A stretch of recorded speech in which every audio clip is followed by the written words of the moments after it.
Taurus, bring it on for cheers. And I'm sexy like Christina when I dip below. Not an H-town girl, but I rodeo. Yippee yippee Kanye, welcome to the show. It's an all-girl party, clothing optional.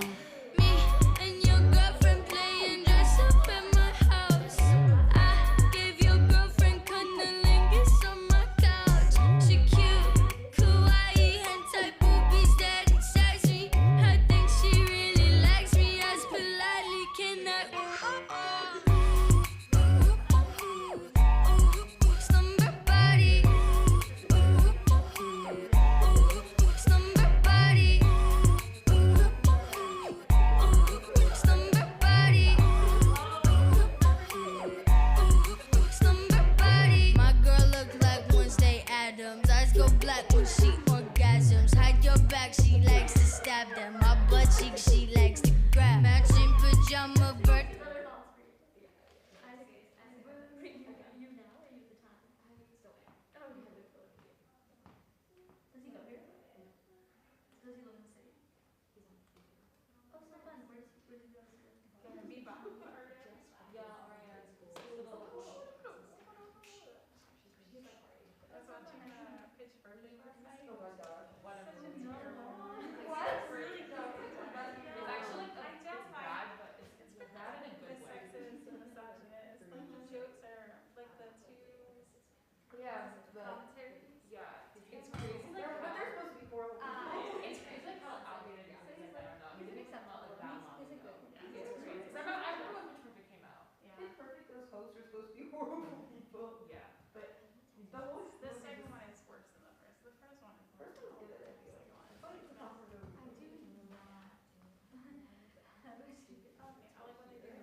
since I've been here, and I'm a community educator, and welcome to SisterSpit, hosted by C. And this is? And I'm Naya, also a sophomore at Barnard, studying urban studies and public health. I've been working with ARIA for a year now as a community educator for the SPEE office, or Student Experience and Engagement. And yeah, thank you all so much for coming. We appreciate it so much. Yes, we are super thrilled that you guys are all here. So for those of you who don't know, SisterSpit is a night for women and gender non-binary or non-conforming individuals to share poems and narratives centered around activism, equity, and racial justice. Tonight we're going to be featuring the artists Alex the Great and Shanelle Gabriel. And then we also welcome all of you to the stage to share whatever you would like after we have our lovely performers perform. And then also we're going to have free giveaways at the end, so please stay because free stuff, you know? Yeah, so we're just gonna get right into it. Awesome. All right, so starting off with our first performance for the night, they will be joining us virtually, but Alex the Great, where GREAT stands for Giving Real Encouragement Amongst Turmoil, is a spoken word artist, keynote speaker, DEI trainer, event host, and workshop facilitator. She is the runner-up for the 2018 National Civil Rights Museum Drop the Mic Poetry Slam, and a 2017 Women of the World Poetry Slam finalist. She's a graduate of UC Irvine with a BA in African American Studies and Claremont Graduate University with an MA in Cultural Studies. Over her 10+ years of experience in performing, she has shared the stage with author and lawyer Mina Harris, actress Irma P. Hall, Reverend Jesse Jackson, and more. Her work has been published in several journals. Awarded Best One-Woman Show by the Houston Fringe Festival, her show Passport to Womanhood made its debut in 2013 and toured the country for 2 years. Her annual scholarship award, the Alex the Great Award for Black Studies Scholar, is now in its second year and growing in support for scholars in the Black Studies field. When not performing or doing other diversity work, her 24/7 job is being a mother to a 4-year-old girl. She lives by the motto, whatever you do, let it be bold. Please virtually welcome Alex the Great.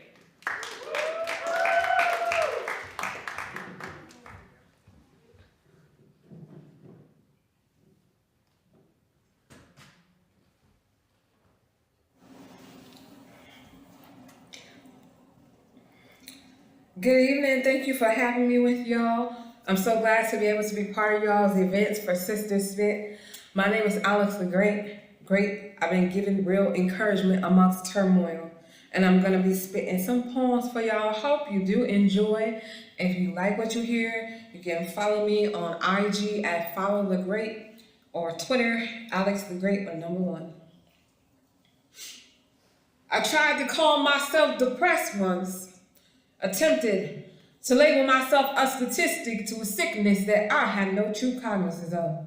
My throat wrestled my tongue back down my chest, said emphatically how this body ain't never been home to misery, ain't no welcome mat or no visiting hours either. Instead, I chose to think of all the things that a gracious mouth would conjure up, about all the folks who love me, about a God who continuously saves me, about forgiveness, especially when I'm so undeserving. And even through all my sad days, my bad days, my I can't complain but things could be better days, I found joy seeping through the cracks of my window pane, and iridescent sunlight on my dark days, a symphony to my beating heart, my inspiration. I found beauty in this melanin, my blackness. Black joy is the wailing police sirens that don't pull you over, cause ain't no happiness that can ever warm a black person's heart like limboing beneath the brink of death when your whole life is a misfire in a chamber, an involuntary game of Russian roulette. You stay ever thankful for the miracle of breath. Black joy is that direct deposit hitting your account a day early, holding that big six in dominoes, winning that hand of spades, Saturday morning sleeping in, soul train lines, cookouts, the family gatherings, the DJ playing your favorite song, the unspoken what's up in a dap or head nod, mama catching a cramp around that third stroke of the belt, how the front porch stay covered in old folk storytelling, how the backyard carried traces of kin and its soil, grandma with an underhanded $20 bill handshake, that new job joy, newborn baby smell joy, grandpa's 85th birthday joy, hearing those 3 words, you been approved. Black joy is a moment when the beat drop and your favorite auntie holler, oh yeah, this is my song, beating the odds, forging new paths, a life not reduced to a hashtag, creating a legacy, laughing carelessly. Sunday morning devotionals to praising the worship team, praise reports in that church bulletin. Knowing the meaning of those 2 words, but God, having a song to sing, fresh out the slime, looking on fleek, Black Joy's being on fleek, tight, slang, on point, beat to the God. Black Joy's broken English, spoken in slang with a Mississippi backwoods southern drawl, that Midwest swing, East Coast Jones, West Side beat so lit. Black Joy's the prayer, the omen, the amen, early mornings on Christmas with family, opening gifts, little black dress joy, 3-piece suit joy, I found some cash in my couch cushions joy, unspeakable joy. Black Joy's at work in every breath, a testament to the power of active resistance, to defiance. This is blackness. This is Black Joy.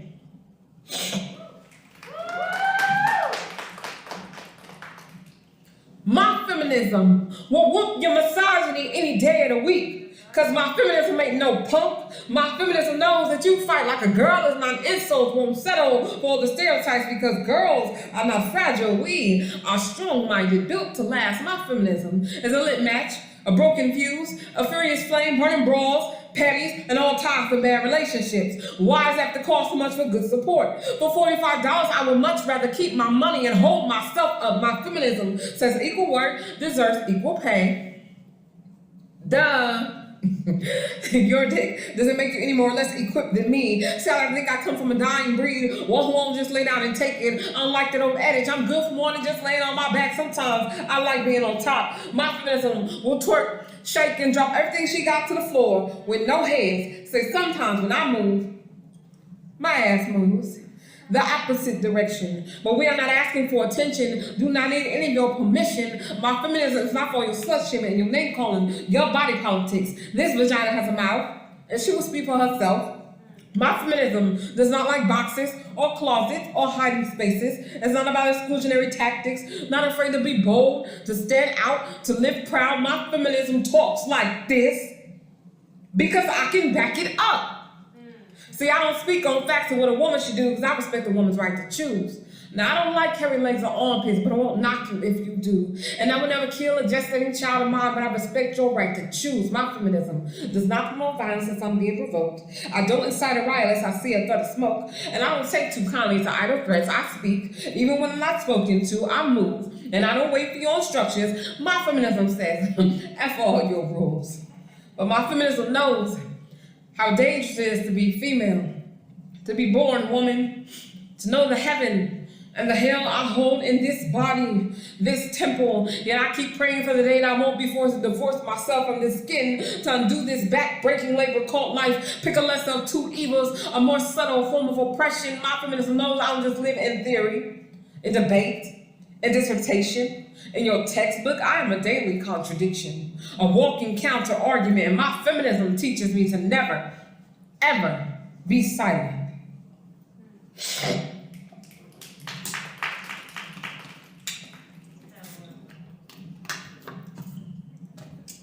Yes, hope y'all are still invigorated, feeling pumped, having a good time.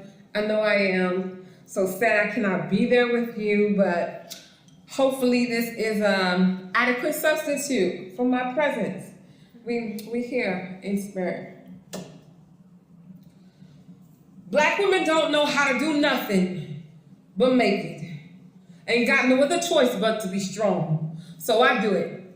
Time and time and time again, and ain't no other bit of I'm sorry. If I could, why don't you go put food on my table? So I hustle. Learn the value of $1 before I can even spend it. But you get news you were not expecting, and the bills stay overdue, and the phone keeps ringing. Everybody wants something, too much take, and not enough give when the test comes up positive. And his response was everything negative. He sold me false hopes and broken dreams of a happily ever after fairy tale that I bought foolishly. In fact, bet my last dollar on the possibility. So now I take this dust and dirt and lint and stress, and I craft it into magic. See, but I was just fine being just me, just getting to know myself till you came along spilling all of your everything back for me on my just mop floor. I almost slipped and fell on your bullshit till I remember where I come from. Realizing my mama used to carry the family, her house, and her mind together on her last strand of hope. Whispered a hallelujah to the Lord, just praying and reaching for her kids wake up. I ain't gonna say she wrote the book on struggle, but Lord knows if her story should have been copywritten. I see my grandma work them holy hands in a straight miracle. And even now, my sister showed me that ain't no woman ever needed a man to be a queen. She just pick up her crown. I got some of that go on in my DNA. Healthy, but it just gotta make it in my bloodstream. Black woman reign supreme over. Don't worry about it. I'll figure it out. Never mind. I got this.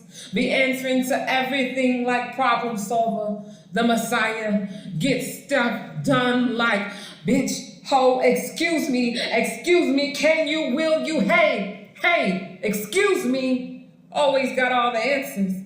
Can't afford to ask any questions. See, we always failing and crying, hurting publicly and acceptance, forgiveness, and letting go, just be holding on, but we master survival so effortlessly. And who's to say where's the real strength? Affirming the shame and saying, yeah, I got my bad days.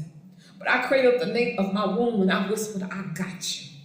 I didn't have the luxury of not being ready. I had 9 months to be selfish, got a lifetime to undo it. I got love to give.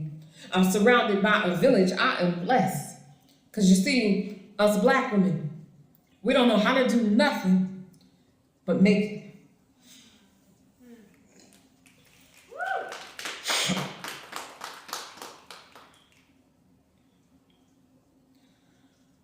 How beautiful is a body after it has been scarred. An open face bruised, needing space to breathe the wound. Nothing but a memory. I survived. Everything that only came to hurt me took the least of myself and I named it alive. How sacred is a love song to myself. How can I serenade my solemnness, sing the background and the lead? Here comes the best part, the one where I am a good partner to me.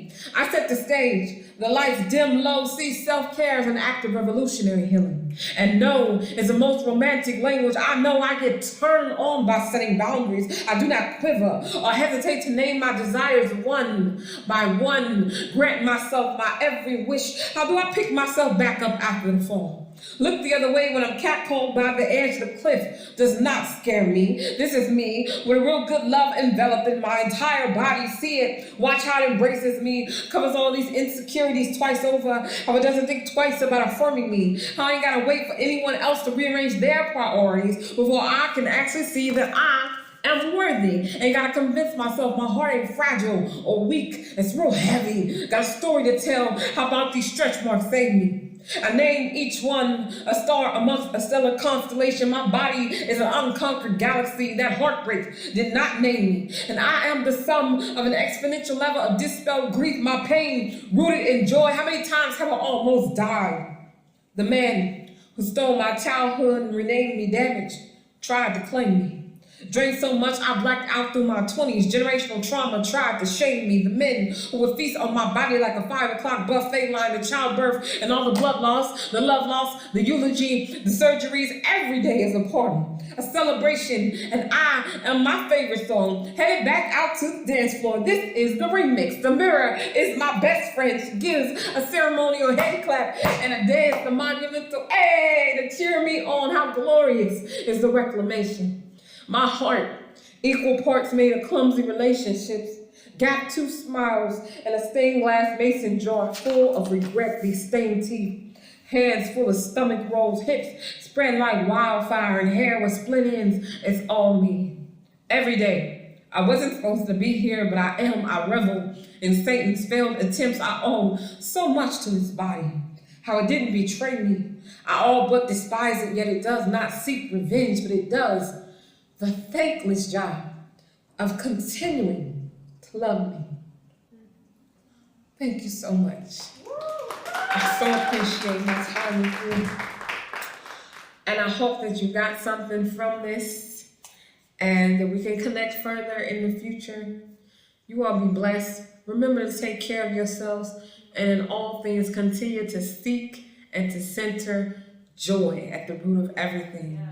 We have been engrossed in so much pain and strife and suffering and trauma. It is not abnormal for us to just celebrate and to just be joyous.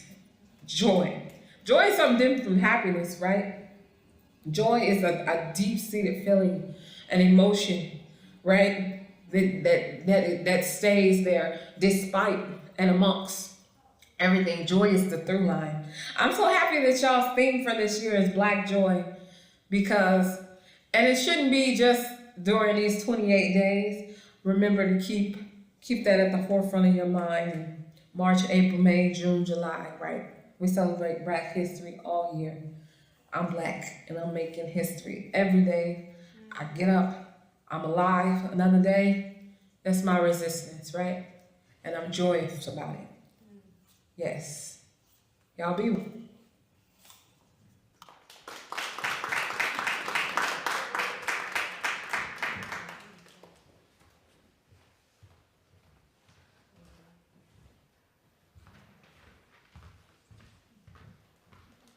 Okay, testing. Okay.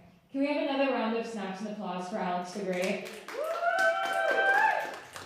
Yeah, that was incredibly beautiful. Now, on to our next performer, who is here with us tonight. Shanelle Gabriel is a poet, singer, lupus warrior, and educator from Brooklyn who has toured the globe.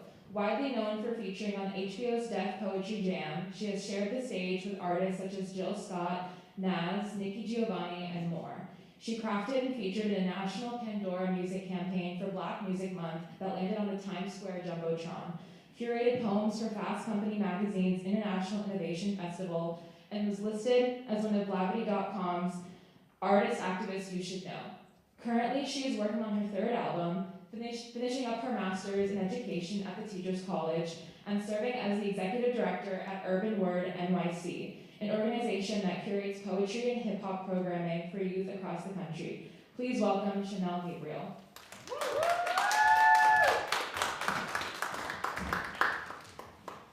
Hello, everyone. If you're feeling, if you are alive and happy to be so, please raise your hand. There we go. So raise your hands in the air. Like you just don't care. Thank you so much for all. I went through a lot of work to be able to remove my mask so I could speak to you all directly.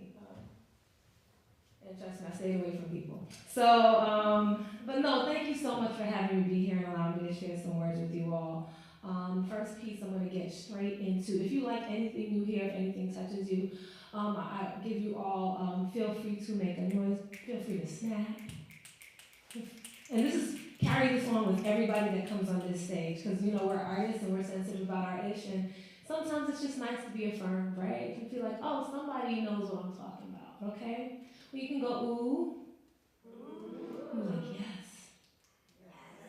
Nice. Or you can do like my friend always quotes Flavor Flav. Wow. Some of you would be like, who's Flavor Flav? No, so I'm going to share this first piece with you all. If you know that you are fly, you know that you are awesome, you be looking in the mirror like, dang, I am killing it. Clap your hands. Yes, don't give yourself golf claps. It's all right. It's all right. Be vain. You are vain. You are vain. Yes, you're all vain. But vanity is a beautiful thing. Because if it wasn't for vanity in college, I don't know where I'd be. See, I was achy and sleepless with migraines all week, still I continued to keep on going. Class from 8 to 2:30, BSU meeting at 3, dance practice at 4, at 5 I have to uphold my student senate presidency, sorority meets at 9, study from 10 to 3, 7 a.m. my day just rewinds, and that was just Monday. Hardy, sneaking a few conversations with every new guy I was talking to. See, this is the marsala that makes up the stew of the average college student, and I was no different in every organization. See, I was black and somehow in charge of the Latin American Student Union. I mean, they asked. See, stress was like my best friend, and I thrived in confusion, and ignoring the weight that increased on my shoulders by the tons. Mornings got harder. I attributed it to me aiming to go farther than the average sophomore. Joints were swollen and sore, must be from dance practice. They say excuses are the tools of the incompetent, and I was foolish to think that I could be so negligent with my body and think that all these symptoms were somehow irrelevant. It got so bad one day that I walked with a limp, so yeah, something was wrong, and I saw butterflies, not like the Mariah Carey or the Michael Jackson song, but I saw a mark on my face. Didn't matter, the semester was over, I was home and back at my mom's place, like I said. If it wasn't for vanity, I don't know where I'd be. I still had my symptoms, but I was simply glad to be home, getting ready to go out. Now you know, I had my cute outfit on. Looking all nice and grown, went to comb my hair, and then I realized that a patch and another patch and another patch wasn't there.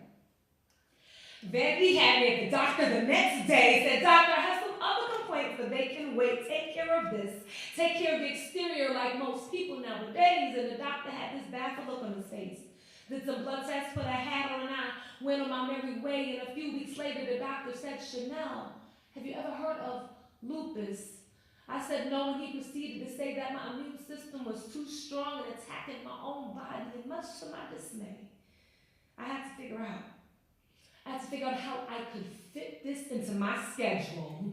Can you believe I still went to work that day? All for vanity, I refused to see that overworking myself so as not to appear ill to others could have eventually ended my many responsibilities early. Well, a few months later, my body, it made me rest, because lupus is a disease that flares up in times of stress, and I was constantly pushing it as if fighting my humanness. Well, this machine, it broke down. Hospitalization and the possibility of death forced me to do less, but it put things in perspective.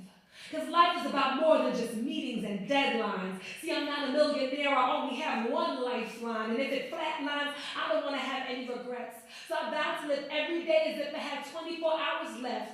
I'm an artist and alchemist, purifying in myself every chance that I get. I've learned to accept experience as the past and the present as a gift. So for all the people that didn't see the sunrise this morning, you better enjoy it. Value your health and love life. No matter how many miles you go, don't confuse neutral with drive, and know that sometimes you got to bare your teeth in order to finally be able to smile, so my vanity will sustain me. God helps me to believe in me. Can't you see? Lupus can't hold me. I'm going to keep climbing walls like an ivy. Trying to stop me is in vain, like an IV tenacity. It flows through my bloodstream, and I'm reaching my goals, no matter how hard it seems. Put God first, then myself, and then my family, because can't nobody love me if I don't love me. And being gassed, it's not cool, but nothing's wrong with a little bit of vanity. Because me loving myself, well, that's the beginning of my testimony. Thank you very much. All right, so I have a couple newer poems that I have not committed to memory that I feel kind of moved to share. Is that all right? You know, I'm going to read off some papers. In thinking of the theme of racial equity, I love Instagram. That's the only social media tool I can really tolerate. I'm not doing a TikTok every day. It just takes too much commitment. I'm just not committed. But Instagram, every now and then, I encourage, this is a technique I do whenever I have like writer's block. I do what's called ekphrastic poetry, which is writing inspired by other forms of art or other mediums. So I'll take a meme and write a poem. So I kind of wrote a poem, I posted something, and it was about somebody that was killed, literally, like a black person whose life was taken wrongfully and unjustly, right? And I said, you know, Black Lives Matter, and someone went in my comments and wrote All Lives Matter, and I had a response for her. I wrote a post about Black inequality, and a white lady comments, All Lives Matter. I laugh at her audacity. I mean, do the breast cancer survivors go to the lupus rally like, we should just speak about all disease, right? You know what? I'm gonna agree. All lives matter. Because if that is true by default, then you agree with me. You'd be outraged by police presence in Black schools. If all lives matter, you would know the difference between an emotional child and one whose emotions are criminalized. You would see how trauma doesn't get school counselors. It gets tried in court as an adult instead of a juvenile. If all lives matter, you would understand saying black people aren't poor because of the things they buy, but a history of red lines that determine which houses black people could buy, who deserved bank loans, whose interest rates went sky high, who the victims of predatory lending were, and why generational wealth was overshadowed by just trying to survive. If all lives mattered, you would be chanting for state line items to be revised. Because we cut $1 million each year from education while the NYPD budget has grown by 1/3 since 2010, even though crime rates had not gone up. And we know fighting poverty, offering resources, increases community safety. If all lives matter, then you would be angry. You would be angered that your children were told historical lies of heroes who settled colonies but don't mention the indigenous that died. That black children only see themselves mentioned in textbooks as slaves or fighting civil rights. That 1 month alone is meant to tell our history as if white American stories are the entree, but all the races are just a taste on the side, not another norm. All other, not norm. All lives matter, but it seems to ignore the specific details that aren't faced by everybody. If all lives matter, you would be mad that funding to black and brown neighborhoods historically, have been cut drastically. You wouldn't call affirmative action discriminatory when being a legacy. Donating libraries, demonstrating leadership abilities, AP classes, high scores on SATs is what gives a kid a college seat. Count how many black schools don't even offer these opportunities, that offer no after-school activities. If all lives matter, you would see college internships, graduate positions passed down through elite families. It's all in who you know. So if I don't come from money, or if I'm the first in my family to go to college, if I'm first in my family to be an American citizen, I'm working to pay my way because there are gaps in my scholarship. So guess who I don't get to meet? Board members of companies with no black people in C-suites, can't you see? Believing equity comes by removing color is just as false as believing racism only exists under white sheets. It's built into this country. It was built on a hierarchy, one we can still see. You can't speak on all lives when, first of all, you only got one black friend.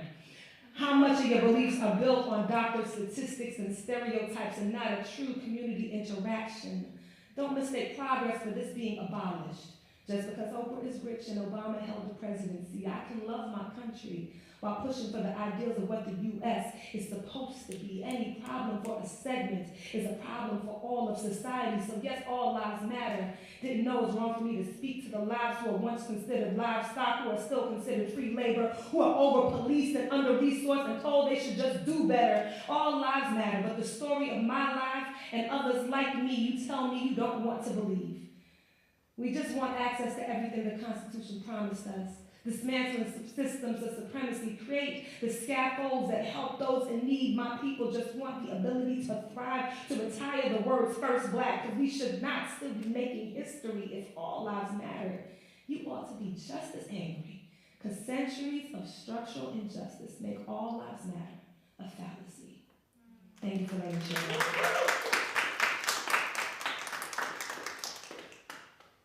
On my page, I'm like, get the hell off. You could have wrote that on yours. I hate people that like don't agree with stuff, but they they decide to write. It's like if you don't agree, we just swipe, get away, right? I never understood that. I don't follow people who I don't like or who I don't believe in what they're saying.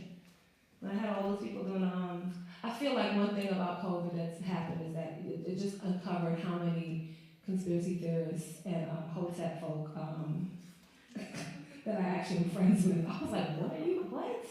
What is the vaccine gonna do? Man. So I want to move into some kind of aspects of joy, just because I wrote. I'm finishing up right across the street at Teachers College.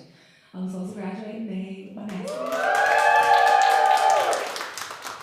And this was actually what I got to write as one of my final projects for a class. Like they were like multimodality. I was like, it's gonna be a poem. So this was a class on Black girl literacy, and so this poem is entitled Black Girl Literacy in 3 parts. And this starts off with me and my friends when I was in high school. Black Girl Literacy in 3 parts. 1. We share sermons on this bench, on Eastern Parkway and Nostrand Ave in Brooklyn. Claim this spot to be our daily tabernacle, wearing our summer's best, tanks and Timbs.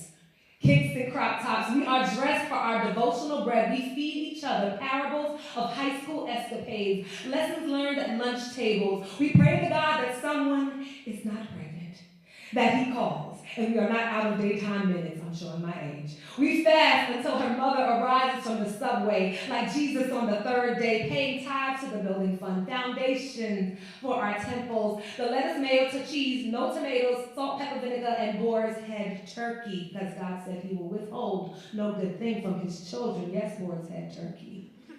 This bench is where we testify.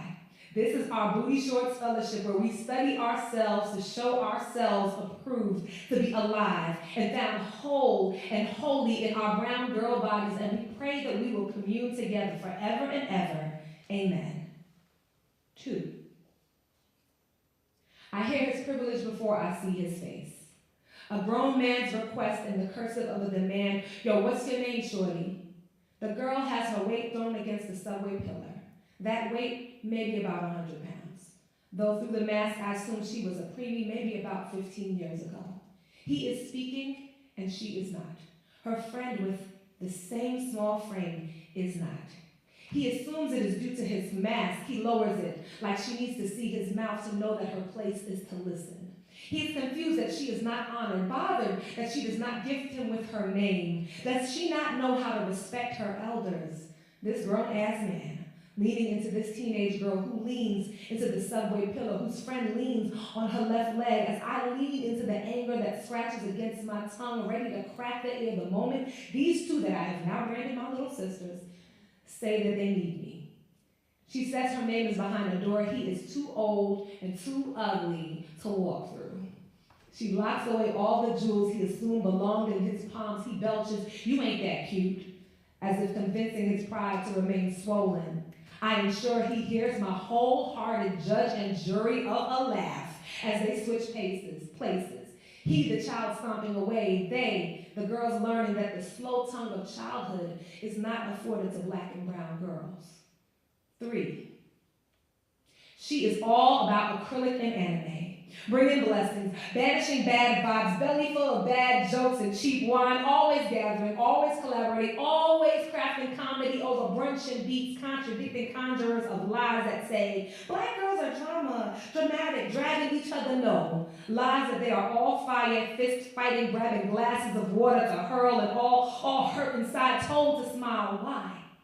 If man's mere presence is inspiration, told her mere intonation is insult, told keep quiet, kneel and kill your spirit, and she resists, fights to need the knowledge that will lend to the lengthening of her life. She is learning to love the less in her and the more, finding magic in her melanin, meditating on mothers of movements, net and knock themselves into her DNA. She negates the negative narratives oscillating outside and within. Her potent potential is unquantifiable. Realizing reality is shaped by the world she decides to create. She is sensitive and strong. Her sacredness will no longer be sacrificed to save those who only seek to take. She can only take off her crown and throw down. She can take off her crown and throw down, but thinks of her heart as a talisman, an uncut diamond used to being under a microscope, unabashedly unique and unalterable. She is ultraviolet light. Visions vast and piercing, wide world wandering, a woman withholding nothing, learning to expect all things and X out anything that doesn't yield her happiness. Black girls reaching past the zenith of their dreams. Black girls, black girl, you are everything. Thank you so much. I'm going to close with one last poem. I think that's about, I wrote my poem in a second time and I forgot. So just ask the meeting carry the one. I think I got time for one more poem. So this poem is,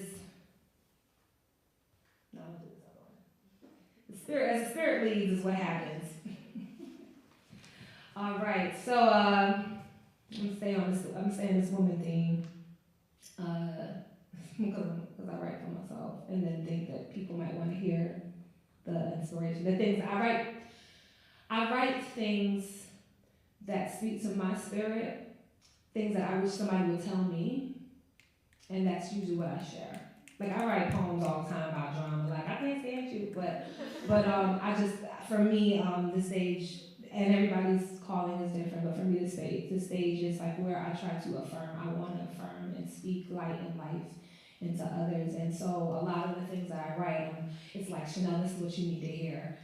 Let me say it to somebody else. So hopefully this is something that somebody there needs to hear. Being a woman in work, that's literally, I could not come up with a creative title for this, but woman in work, you just kind of have to learn to find your way.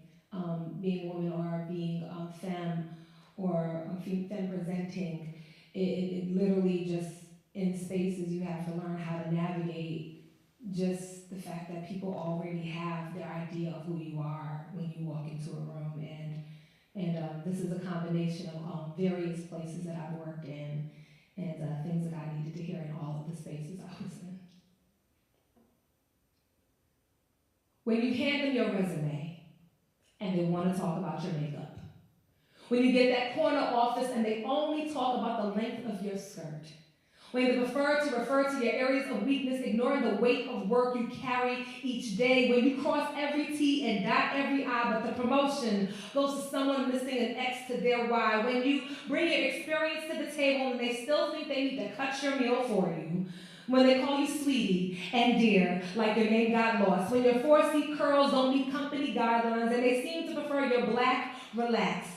See, when the task they assign you feels like a puzzle with half the pieces missing, when you break day along with parts of your spirit to finish the job that they only seem to know how to pick apart, when they say you must have cheated, when they cut budgets and corners but not the load, when they don't believe you or in you, when they call you emotional for having emotion, when they call you dramatic for asking for respect, when they throw compliments your way and you don't want to catch them, when they assume your pretty face means empty head means welcome mat means open legs, when you come to them human, they prefer you be object. When you come to them human, when you come to them rock and they prefer you be pillow, when you come to them whole and they offer you 76 cents to their dollar, when they almost convince you that everything you do, that your passion and labor is meaningless, it is then that you lift your shoulders with your chin parallel to the same ground that your mother, grandmother, queen's ancestors battled on, when you climb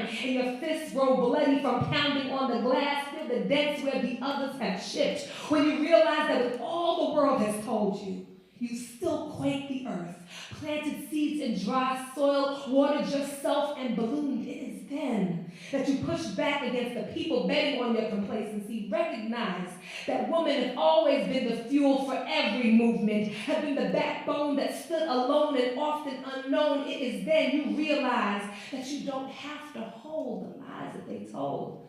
Please let the need for their approval go, because nothing you do for them will make you whole. So just shine. Like you are there for a purpose bigger than yourself. Just shine. Because we women have a tendency to exhale excellence and best believe that everything you touch will parallel your brilliance, my dear. Don't let their labels and limitations destroy the legacy you will leave. That power, that resilience is in your genealogy. Thank you for allowing me to share our with you all. Please follow me on Instagram, Shanelle Gabriel. And I'll be here. If you like anything you heard, I'm a happy New Yorker. I'm all about the elbow fist bump and whatever we got to do to stay safe. Love y'all. Take care.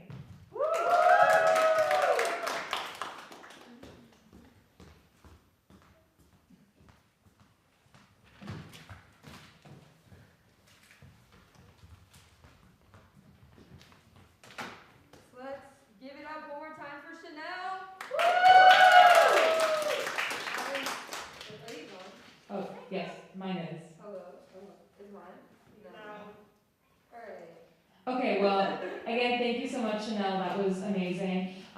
So with the time that we have left, we will be having an open mic. So just raise your hand and you can perform anything, a spoken word piece, a poem, but just only please perform one piece because of time. So yeah, we'll just do like first come, first serve. You can raise your hand. Oh, yes, do you have your hand raised? Please. Yes, please come up.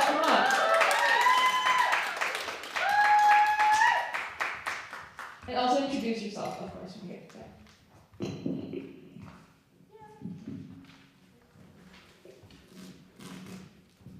Hello. Hi, my name is. Sorry, my voice sounds really weird. My name is Maylene. I wasn't really planning on reading something today, but I just got inspired. So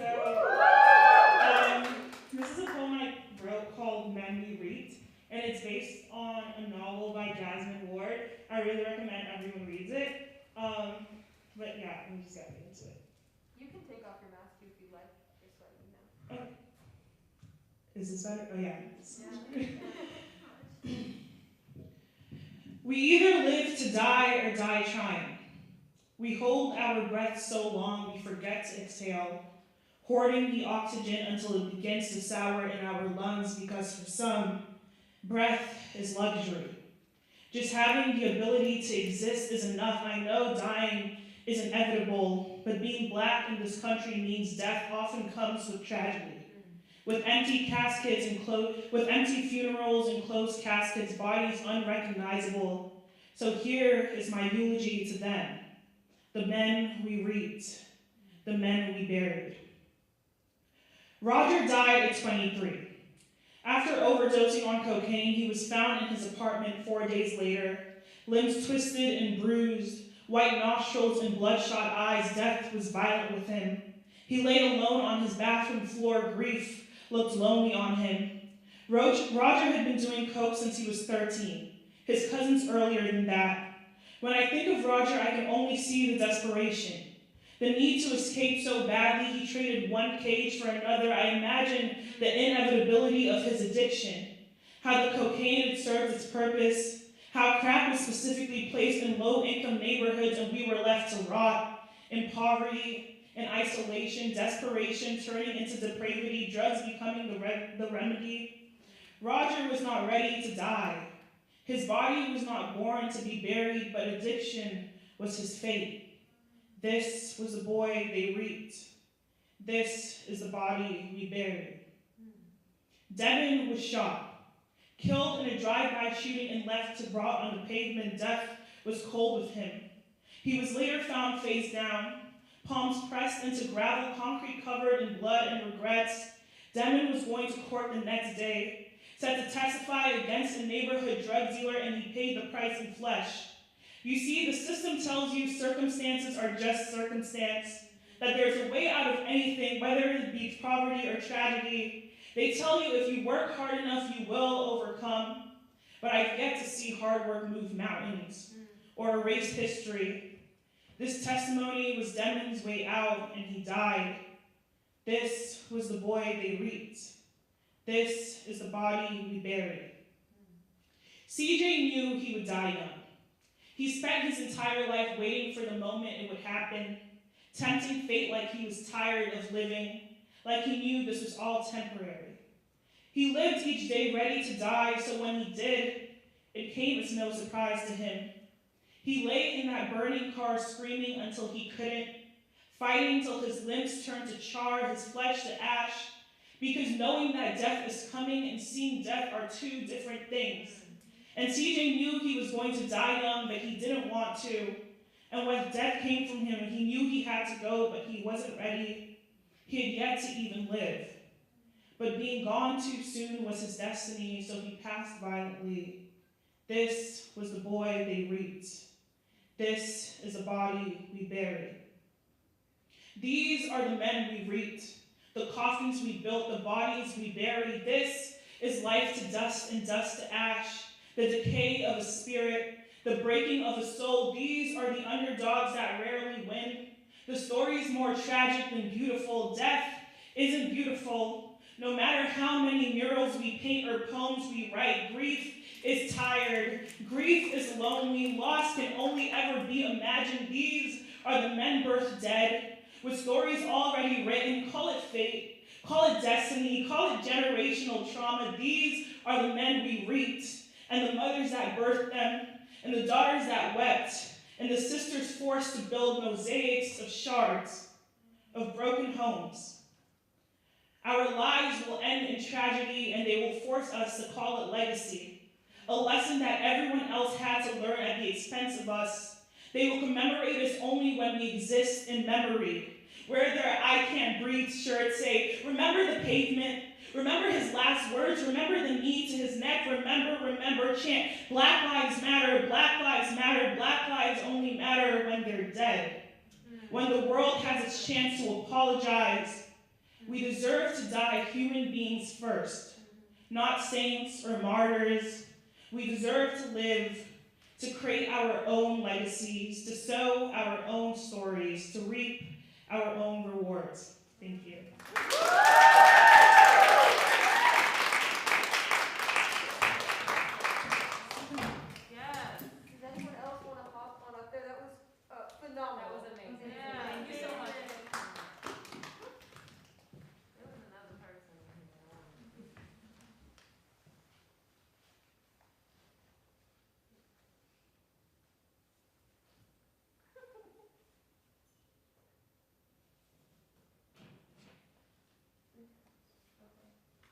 mean?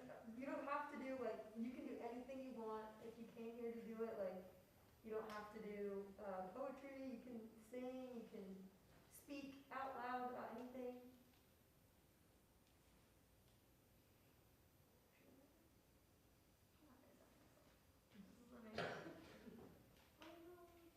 If you're just gonna sing a song, you should totally sing a song. It's a platform for everyone. Sing a song. Come on.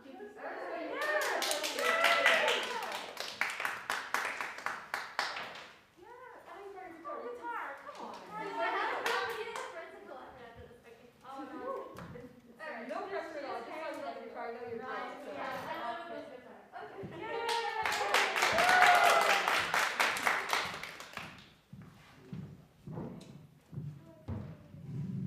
Thanks everyone. This was amazing tonight. I was not planning on doing this, just planning to be here to listen. But I'm happy to perform something. So this is a song that I'm working on and I'm in the midst of it, and I think it would be cool to get to share it with you guys while I'm still in the process. It's called Never Met, and it's about waiting for the feeling of indifference when something ends, and you're not there yet.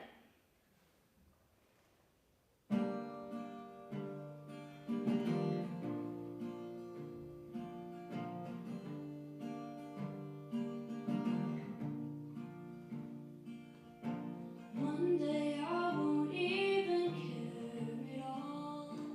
You'll have a husband and 2 kids, never wonder what we were. I'll be writing about some other girl. I'm just another friend that got away, and I wish you all the best come September on your knees. Only wearing white 'cause all your color bled on me. And I'll be held on to you like you held on to me. You'll be easy to forget. I won't even wish we never met.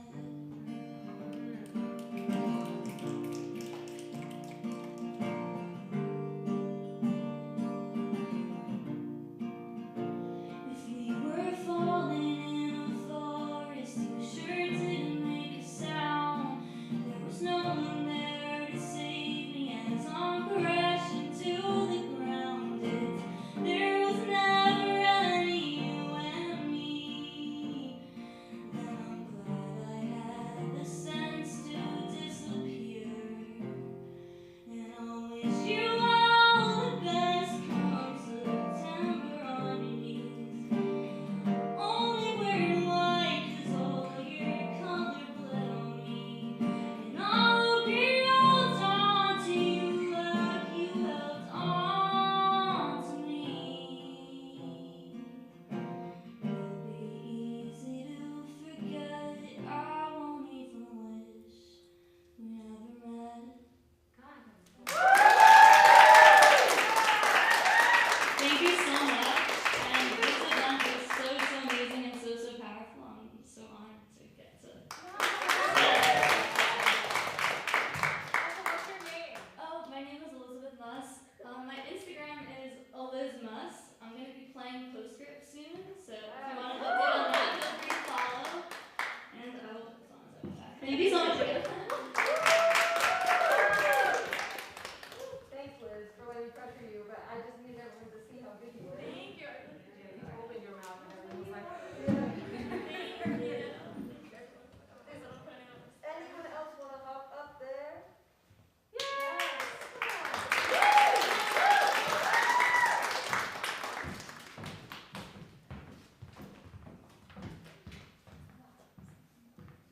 I love you guys so I can do a self-promo. I'm a part of a literary society on campus, and we do like late nights, it's called lit nights, and it's basically like open mics, and I feel like y'all should come. It's supposed to be low key, so I ain't even supposed to be talking about it. You know. Why would you self-promo? It's tonight. Y'all should come out. It's at 9. Hit me up after. Actually, don't hit me up after. Because I'm already running late. But that's what I'm supposed to host it up. But anyways, follow me on Instagram and I'll give it to you.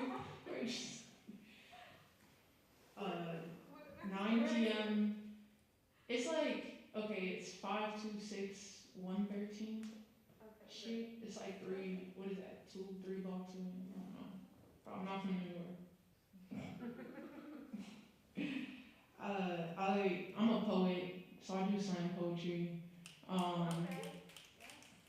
haven't written in a long time, so it's a really old poem, but it's something short and sweet because I do need to go. But I could take off my mask actually. So it's called I Can't Write Happy Poetry because I feel like every time I be sharing my poetry, it's like the theme is always joy, and I'm just like, I'm sorry, but I can't write a happy poem. Like, all my tears disappear into an abyss, and I wonder when I'll eventually go with them. I once was tricked into a trip, and I lost myself. I saw my face in distortion, and I didn't recognize it. I wondered how did the bliss slip so quickly from my fingertips, and the clock ticks, and time never seems to run out. My lungs fill with toxins as I breathe an air of a constant drowning, and in the same breath call myself a poet, so at least my pain is beautiful. Witness my tears paint across a canvas, the next tragic art piece is never hard to find. Just tomorrow or sometime in the near future, I begin to tiptoe silently, so my footsteps don't follow me. Avoid sunlight and fears of my own shadow. I sit down in darkness, and it swallows me whole. I start to write words, and instead my hand and mind naturally start trauma bonding.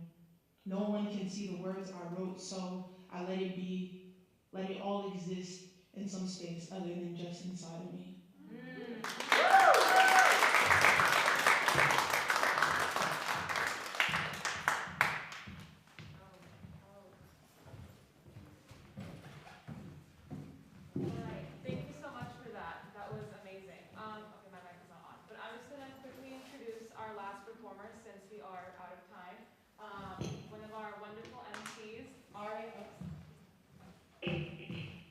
One of our wonderful MCs, not me, Aria, will be performing an original song.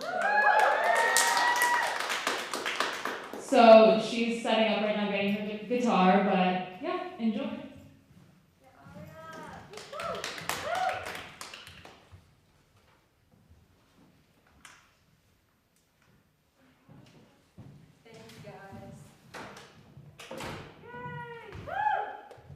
Also, everyone was so incredible. Thank you to those of you who didn't even plan to get up here today and got up here and slayed the stage, might I add. It was amazing. And to Alex the Great, who couldn't be here, and Shanelle, thank you so much. You were incredible.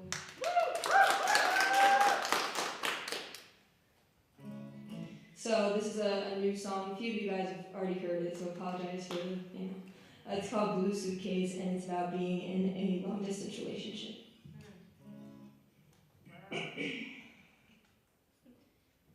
Tears stream down on your blue suitcase. Are you okay? After 2 full weeks, when you leave my bed, it feels haunted by the ghost of you, like a contract I can't go on. Let the sirens wail, take the front seat, plenty lost. In the kitchen with our mother, thinking about how you were just here. In the top loft with my brother.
suitcase, a little too expensive, carrying my favorite shirts and dresses. You always did complain about the old one.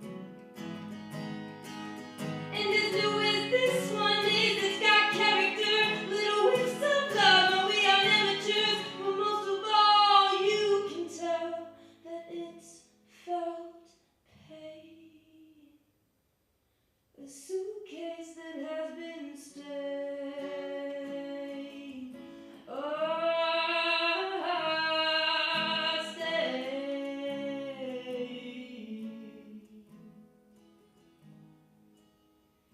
At the airport blasting music, can't believe that this is our fate. At the gate next to the window, shedding tears on your suitcase. I find it so rude how people toss around your name. But little do they know those teardrops made a stain. Thank you.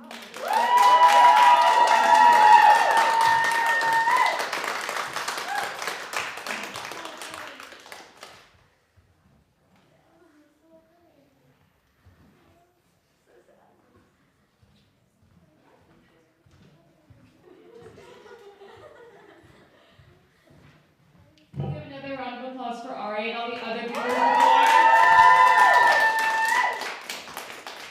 So we are out of time now, but I wanted to. Okay. I wanted to just give a special thank you to Alex the Great and Shanelle and all the other performers who performed for just sharing their art with us tonight. And Oh, yeah.